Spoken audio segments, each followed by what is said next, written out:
Let's make mapo tofu. Add half a tablespoon of oil in a preheated wok. Glaze the oil over its surface. Based on your preference, add between 35 grams to 100 grams of ground pork. You can also use ground beef, ground chicken, or diced shitake mushrooms. While browning, use a spatula or wooden spoon to break up the ground meat to prevent large chunks. When the ground meat is about 60% cooked, add a tablespoon of fresh or frozen minced garlic. I'm using frozen ones right out of the freezer. Add 1 tablespoon of Sichuan style broad bean sauce. This is a key ingredient in mapo tofu. Make sure it says Sichuan style broad bean sauce. In Toronto, I can only find this at a Chinese supermarket. The closest substitution is this chili bean sauce, which you may be able to find it in the international aisle of your regular grocery store.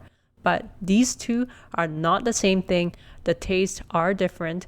So if you can, try to use the Sichuan style broad bean sauce or pick one up the next time you are at a Chinese supermarket. Mix the Sichuan broad bean sauce into the minced pork and garlic. Add half a tablespoon of soy sauce and half a teaspoon of sugar. Mix it in. Add 2 tablespoons of Chinese cooking wine. You can skip this if you don't have it. Add 1 tablespoon of dry Chinese fermented black soybeans, also known as douchi. This will add flavor, but it's optional. Add 1.5 cups of water and bring it to a boil. Once it's boiling, turn down the heat to medium and let it simmer for a few minutes before we add in the tofu. For the tofu, I use medium firm tofu, but you can use soft tofu as well. Do not use silken tofu because it will break apart.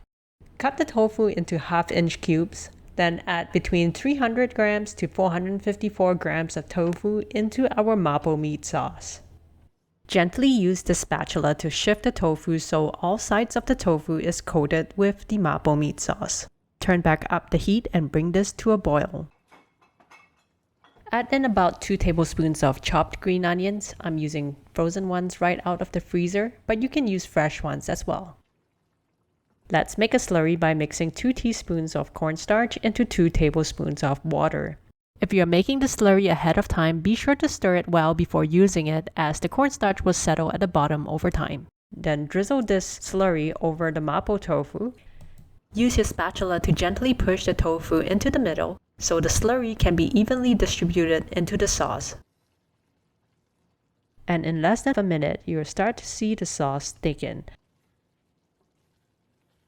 The mapo tofu is ready. Let's remove it from the stove. Look at this consistency. It's ready to be served.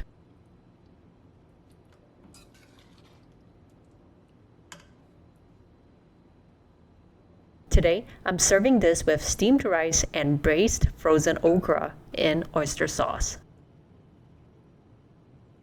And our delicious, mild, spicy mapo tofu.